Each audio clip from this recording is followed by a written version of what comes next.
observation and personal nga kanang assessment, no? So nara na sa inyo ha kung mutuo mo dili, kaya dili man siya dogmatic.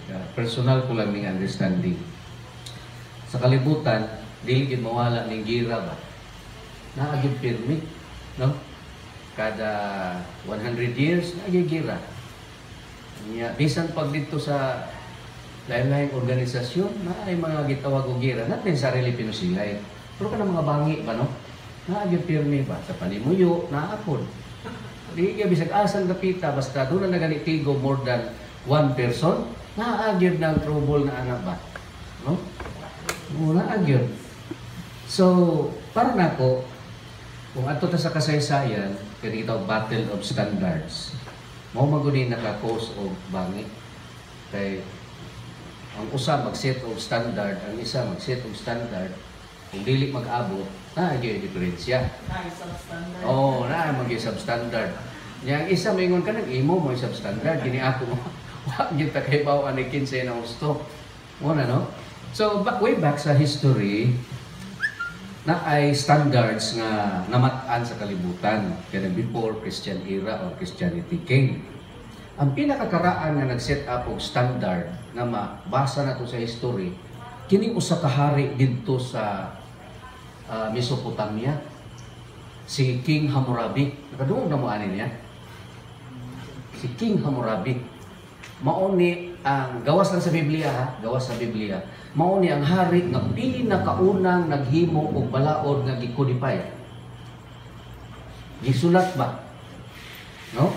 Si King Hammurabi. Unya tawon makita nato unsa ang mga gamay nga batas nga gihimo, no? Unsa ni siya.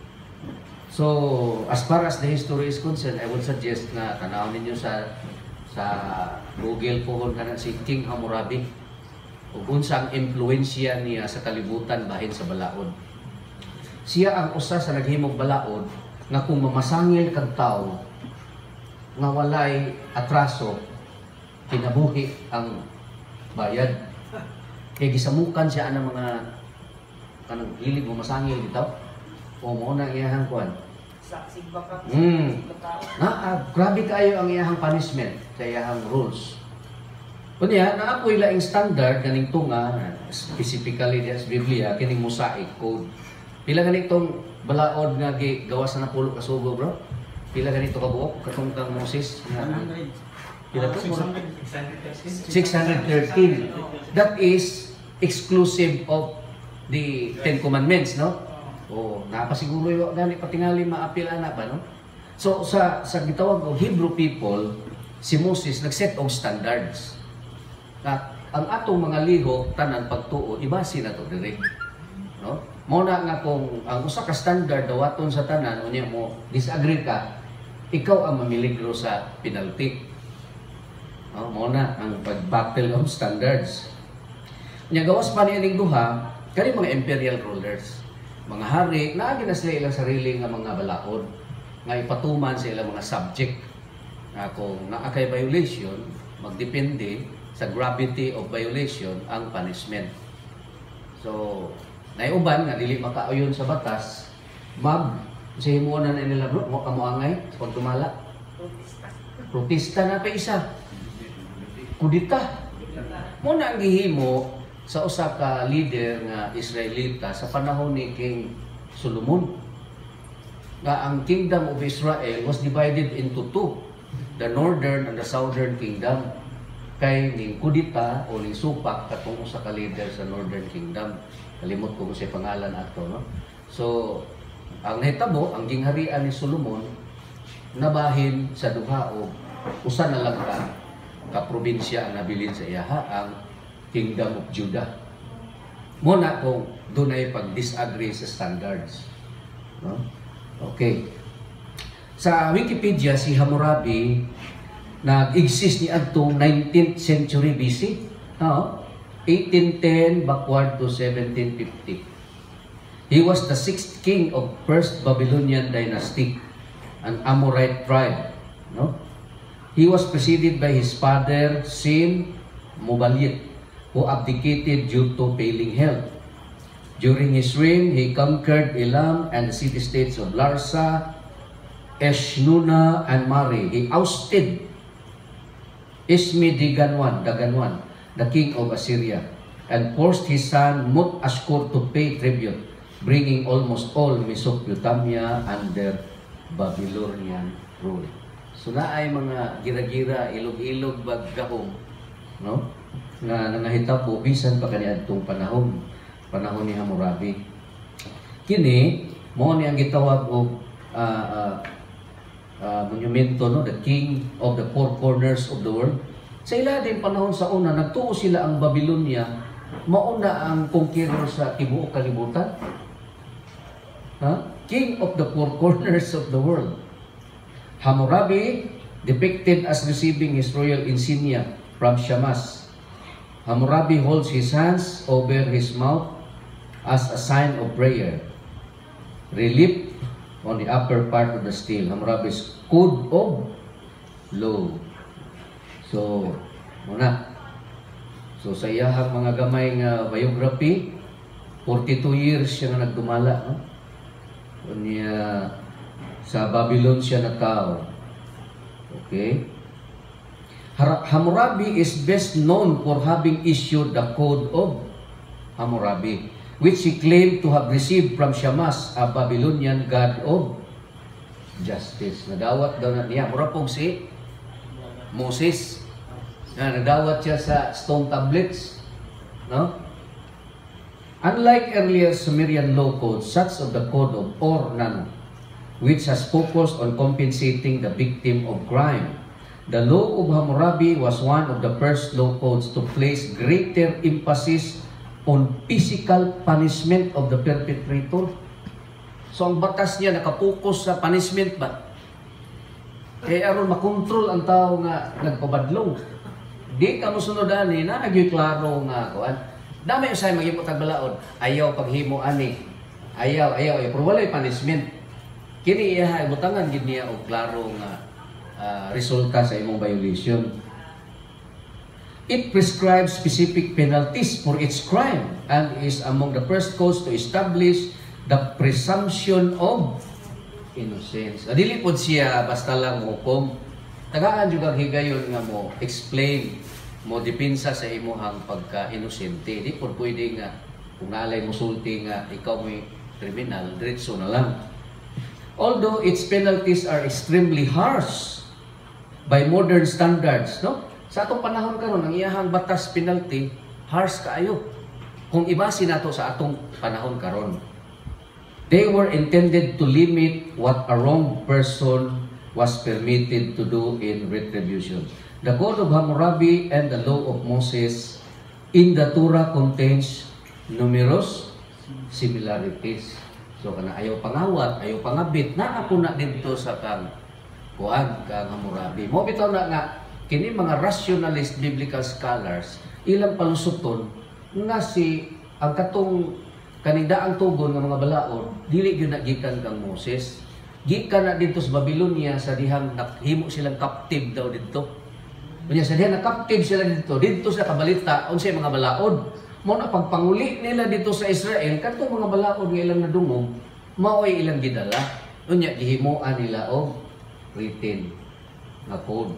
So in other words, ang pasumangil sa mga rationalist biblical scholar na dili tinuod nga ang balaod sa Israel gikan sa Dios kundi kinopya sa Babylonia. Mo na nga mo insist gyud si Julius Wellhausen, Moses has nothing to do with the Old Testament. Ang daang tugo na formulate after their return from Babylon. Ya didto na gipanghimo ng mga batas kinopya nito sa mga nasod nga ilang na experience. Mo na ipalusot sa mga rationalist, no? Pero gial kontra po na sa usa ka archaeologist nga si Albright. Pero sige lang puhon na to isgutan na bahin si Albright. Hammurabi was seen by many as a god within his own lifetime. After his death, Hammurabi was revered as a great conqueror who spread civilization and forced all people to pay obeisance to Marduk, mo nilang national god. Later, his military accomplishments became de-emphasized and his role as an ideal lawgiver became the primary aspect of his legacy. For later Mesopotamians, Hammurabi's reign became the frame of reference for all events occurring in the distant past, even after the empire he still. Muna ang gisulatan sa iyahang batas, no? Na karon na sa France sa Louvre Museum. What are the laws of Hammurabi? The Hammurabi Code of Laws is a collection of 282 rules. Dagdagan ni no? Sintos. Establish standards for commercial interactions sa negosyo. Mga penalty, punishment to meet the requirements of justice. Hammurabi's code was carved into a massive finger-shaped black stone stele. Mao ni siya ang pasabot nga diri gikulit tong iyang mga batas. No? And was noted. Sus, gikawat pa gid inis mga invaders. And finally rediscovered 1901 lang na ini na-discovered. Unya na transport dito sa France sa museum sa Louvre. Mo didto na siya ron naga-permanent residence. No? Kaya naabot man ang panahon nga ang kingdom ni Hammurabi's Babylonia na ilog pud sa lain nga superpower na ba, no? So mo gid na ang kwan sa history. I don't know. Saan siya kadako sa aktual, no? Imagine, isuwat din na ang 282 ka batas. No. So, muna ang gamay. Actually, na ako'y gi-download nga listahan yun ani nga batas. Unsa ng 282. Pero kung download mo sa Google, dali na kayo. Hammurabi, gawas na siya. Download niyo, basahan niyo kung unsa ng 282. No? Puhon na po na ako na i-discuss sa inyo, ha? Pero karon agian lang sa nato, no? So sa panahon na po sa Christian era up to before 20th century, naagyahapon tayo gitawag nato mga standards ba nga naga-struggle. Labi na pagtukod sa simbahan, no? Gitukod ang kaning Christian Church sa atong Ginoo. Pag-abot sa panahon sa mga apostoles, nag-struggle because of persecution. Ano man, diha na naguna ang standard sa mga emperors. Di ba na ay mga emperor? Naman sila mga batas. Kunya karon pagkatukod sa Christian era, magtukod pa tag atong standard. So mag-circulate nga standard sa kalibutan sa ilahang lugar, duha ka klase. Now there will be a struggle kung kinsa ang matuman. Karon kung kinsa ang nay army, mao gyud ko prevail. Kaya kita army magyapon ta sa kingharian, wala tay bangkaw. No? Muna ang kalaian. So na-struggle. So eventually, bisan pa sa persecution, ang empire mao ang napildi. And the Christian kingdom prevailed. Muna ang gingharian sa sinugdanan, hanggang karon nagpadayon. Kita ang ning prevail over the imperial kingdoms. Kinsa man itong mga imperial nag-una? Panahon ni, kinsa ang una nga leader sa Roma gani? Nga nakaabot sa Palestine? Kinsa? Nero. Wala si Tinta na. So wala pa. Kinsa pinakauna nga Roman leader na nakaabot sa Roma ang yan kingdom, even to Egypt? Julius Caesar. Julius Caesar, AD 63 BC. Niabot ang Roman occupation sa Palestine. Niabot sa Egypt. Mo bitaw nang ang successor niya, ipatay si Julius Caesar. Nabalo mo sa istorya ni Julius Caesar? Giunay siya patay sa iyang mga senador. Kaya kuan man, council man ng Roma. No? Siya ang leader. Giunay siya patay sa iyang mga senador. Kay kini si Julius Caesar, gihimo niyang kabit tong reyna sa Egypto. Kailan mo kinsa? Cleopatra. Gihimo man niyang kabit. Karon ang problema kay nabuntis. Ang Roman Empire dili sila gusto anak sa emperor nga successor nga mistiso. Nya Egyptian pa gyud. Wala na possibility nga ang mag-leader sa Roman Empire usa ka Ehiptohanon nga leader. So dili pwede sa Roman law. That is why giunay siya patay sa iya because ilang giisip nga ang buhat ni Julius Caesar usa ka pag-traidor sa iyang pagkaromanon. Mo na gipatay gid siya.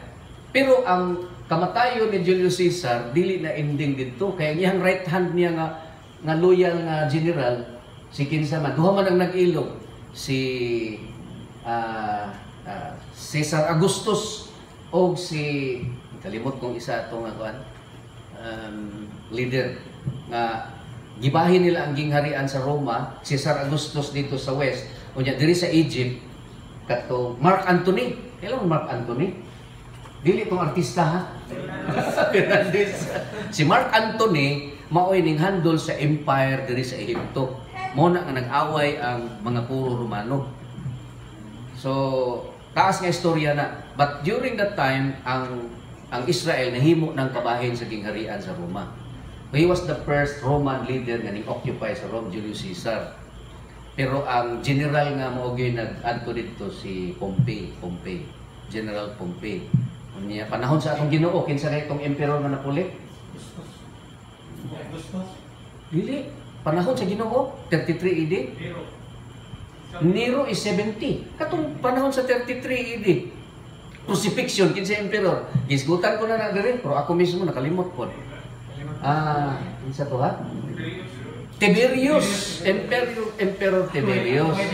Atong i-review na sunod ha, kanang line up sa mga emperor, no? Kinahanglan na ma-remember ninyo na kay importante na siya sa point of discussion. So what I'm trying to say is, kapag mag-set ganit ang standards na adyoy mga bungguan, no?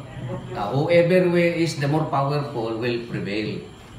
Munan siya. So sa apostolic era, although weak ang simbahan, kaya we do not use kanang mga bangkaw, pana, espada, pulong raman atoa. Pero ang katingalahan nga milagro is ning survive ang simbahan. O ang imperyo hinuon nga gamit sa dahas, mao naawan. So by 6th century AD, ang Roman Empire nag-collapse. 6th century AD. Unya pag-collapse sa Roman Empire, ang Northern Europe nga mga barbarians, mga Germanic tribes, mao karoy ning occupy sa gitawag og the imperial the eternal city of Rome. I-occupy sa mga bandal, sa mga kini mga pagan, no? So ang barog nga nangulo sa gingharian sa simbahan kinsa man pag-abot sa panahon nga ang mga barbarians na ang nag rule kinsa man ang leader simbahan. Kay numdum mo ang ning barog nga nikigatubang ni Attila Dihan. Si Attila Dihan gisulong niya ang Roma. Kaya ang plano is ransakon dauban. Pero ning gawas ni nga leader sa simbahan nakiusap kang Attila o milagro kay naminaw ang barbarian king si Gregory the Great. Gregory the Great. Siya nakigatubang kang Attila. And what a miracle, kinaminaw si Attila. Ingbiya siya. I don't know kung gihatag ba ang yung demand na kwarta, no? Basi yung gitagaan na lang siya, ay lang yung saa. Pero yung una ang naitabo sa una. Pero naman sa Biblia. Sa gawas naman sa Biblia, na story, no? Bato mo sa mga video, no? Attila Dihan, taka mo sa lida Attila Dihan, no?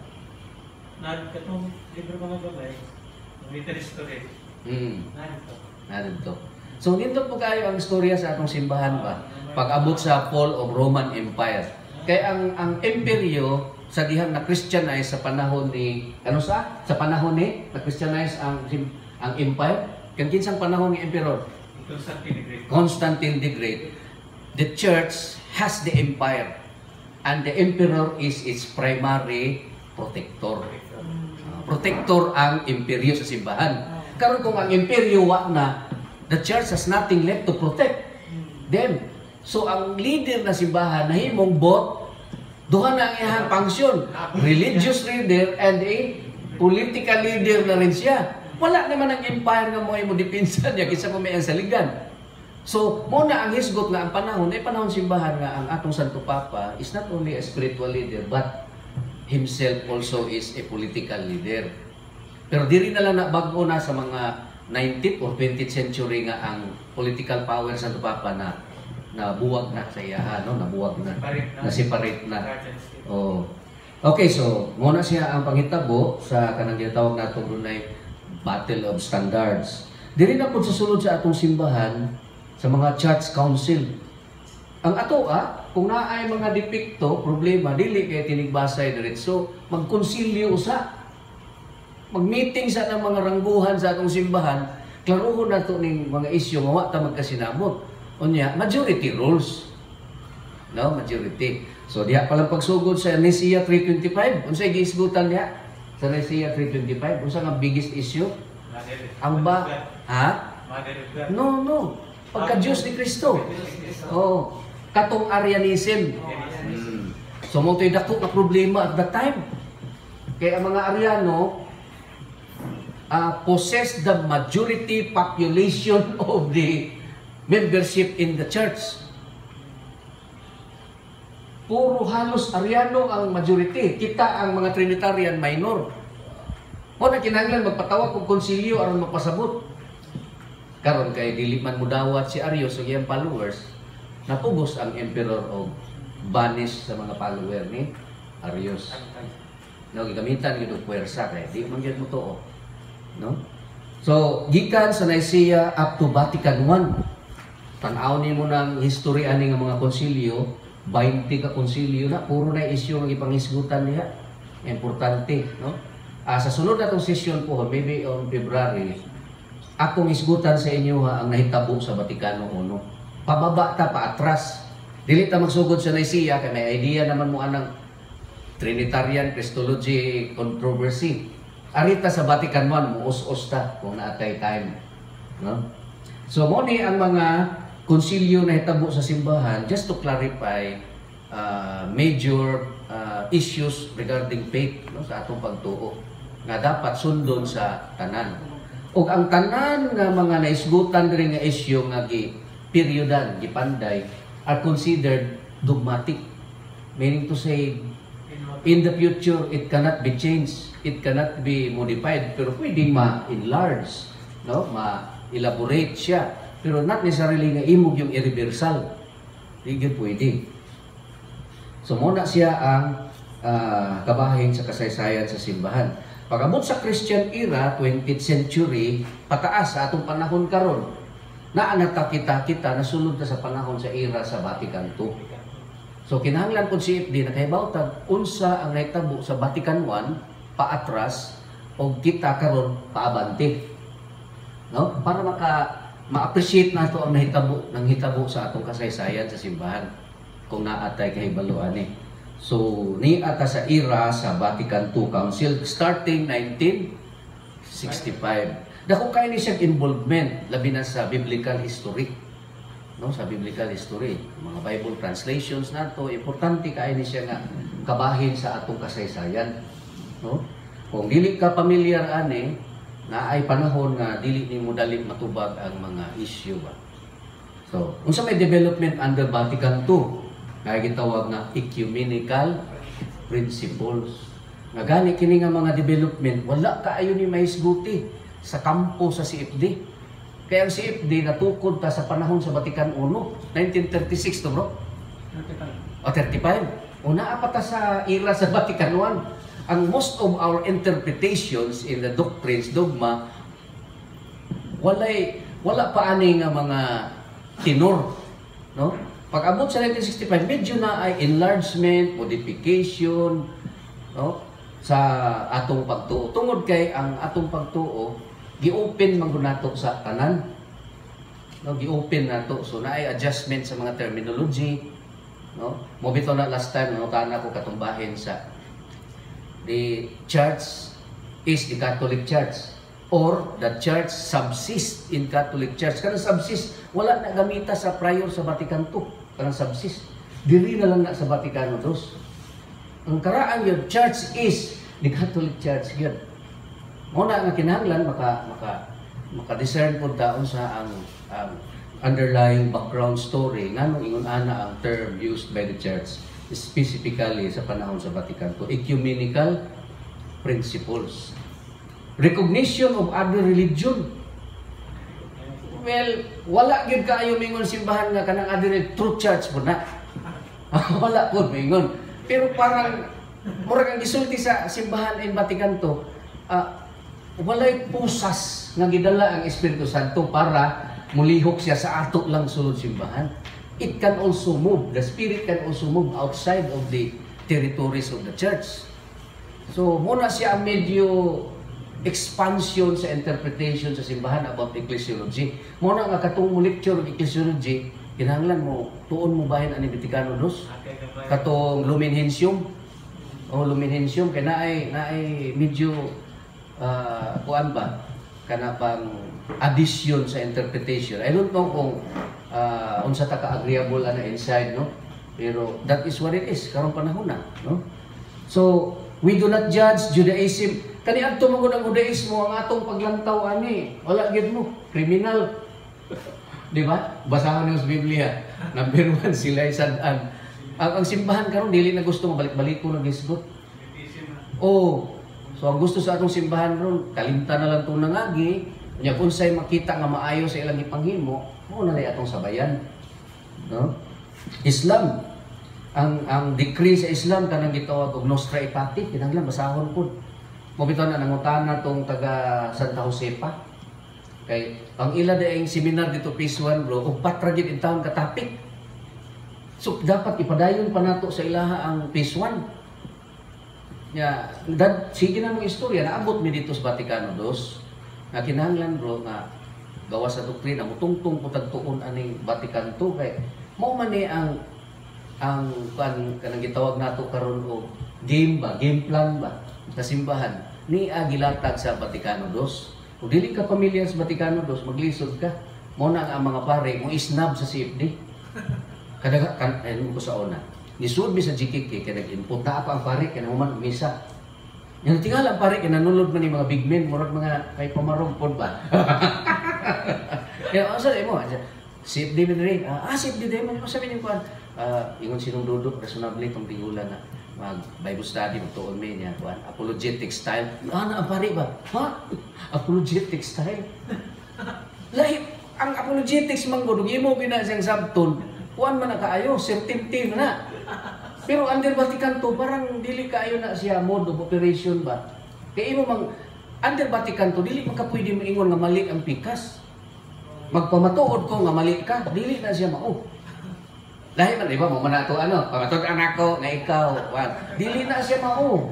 Under Vatican II, diskusyonan na to tong issue nga magkahiusa ta, mulambo. Ayaw tong siguradong mag-boxing mo, pag-uman. Una nga kung wala lang ka ma-aware sa Vatican II, niya maduol kag pare, matingala sa imo ha. Wala ma-upgrade yung tawhanan ni. Ana ilang tan-aw sa to no? So, ang CFD ang tan-aw kinala natin adjustment ana, pero mas maayo manukad sa nasyonal. Kaya kung kita-kita lang, wala lahit man. Ilahag yun, medyo na-adjoy gamay nga adjustment ng buhaton. Unya sa sunod sa simbahan, dili lang niya kay puro Bible study. Na ako'y politics niya. Kung gusto ka nga ang imuhang idea mapasok, you need to possess the majority vote. Di ba? Muna ikaw sa Papa, gusto nimo nga makuan to imong gusto, magsige ka og install og kardinal nga imong bata-bata kay ro na ay mo boto dito na kay kuan gusto mo pahitabo. So sige, butang hantod nga makita nila majority na akong black. Gideclare ba ya ni Pope Francis karong tuiga a year of Amoris Laetitia. Kinundom mo sa story sa Amoris Laetitia. 2 years ago, gawas na siya encyclical. Ibaw mo kung sa'y content ana, ginareklamo nila ni Cardinal sa mga Cardinal sa Amerika, ay daghang kayo nagreklamo anang Amoris Laetitia, appeal na si Bishop Athanasius sa ka-province sa Russia. Daghang kayo nagreklamo anang Amoris Laetitia. Pero siyempre ang Santo Papa absolute man yang authority. Dili siya kinahanglan nga mo area sa iyang desisyon. And in fact, karon tuiga i-declare niya nga Year of Amoris Laetitia. Mo na nga naa sa tay panahon nga himuon nga atong balikan tong issue sa Amoris Laetitia nga ato na nang na-discuss 2 years ago. Nahuman na nato na eh. Pero murag nakalimot na siguro tas content ana ba. Mas maayo po na kamo mismo nakabasa ana. Downloadable po na siya. Pero yung katong wala pay final atong kuan yun sa iyang mind at atong mind atong mind sa iya. Okay. Topic. Ang gusto manggod ni Pope na ay mga kardinal nga mag-engineer sa effective nga reasoning ba. Kay lisod man gud siya, pero nangita siya og kanang maayo, mamahayag ba nga muhaom diha sa kuan nga dili mo gawas nga naay problema, no, variable sa kuan. So karon I don't know unsay katanawon nato na kung say dagan. So struggle of supremacy sa sulod sa simbahan ang Tinoo dili kay puro religious activity na nag-ilog po na sila kinsay matuman. Mo na nga naay gitawag nga modernist bloc, progressive, na ako'y gitawag og conservative. Unfortunately, ang conservative karon diya sa sulod sa simbahan ng mga rangguan, minority. Ang progressive, kung other words, kini mag-modernist, mura man og kanang medyo wala kaayo nga term ba. Ang pinaka-soft nga term ani nila karon is progressive. So, kanang mga pwedeng magka-utro-utro ba. No? So, majority ni sila karon. So, muna ang struggle karon dulo sa sulod sa simbahan. Ya, dili man nimo wala kaning modernist, dili ni organisasyon nga ang mga leader nagpamembro, nagpalista. Wala. Pag ingon mo kinsay modernist, wala kay record makita. Kay wala dili man na organisasyon. Prinsipyo man na. Dito nimo mailhan ng tawhan nagprogresibo ba ni or modernista o manudlo na na. Pag panudlo ana niya aware kag doktrina, diha na ka makabantay. Pero ayaw ingon nga moadto kas listahan kisa may nagalistahan ako. Modernist wala kay makita diha. Mas maayo pas masulri kay mangita kag listahan na apa kay makitaan kay magparehistro mo ka. Organisasyon man. Kini modernism o progressive bloc walay organisasyon na. Kuan lang na siya idea. So kawawa ang conservative kay di pa sila kadugang o puwersa. Kaya ang Santo Papa para may maka-create og new cardinals. Ang conservative bloc di man sila maka-create. So mag-antos gyud. So ug naay mga problema, antusan ginato og taas-taas nga panahon. So muna ang in my opinion, in my assessment, mao gyud na ang tinuod nga problema sa kalibutan. Naa gyud ta pirmi kanang gitawag og war of struggle of standards. Bisag unsa kadako, bisag unsa kagamay nga grupo, naa gyud na siya, no? Okay, thank you very much. So, again, mo to siya, no? So, kung suggestion, kung naamoy time, kining kuan, i-download ninyo tong mga encyclical, hinayin yung basa para kung sa inyong mabasahan dito, mag-discuss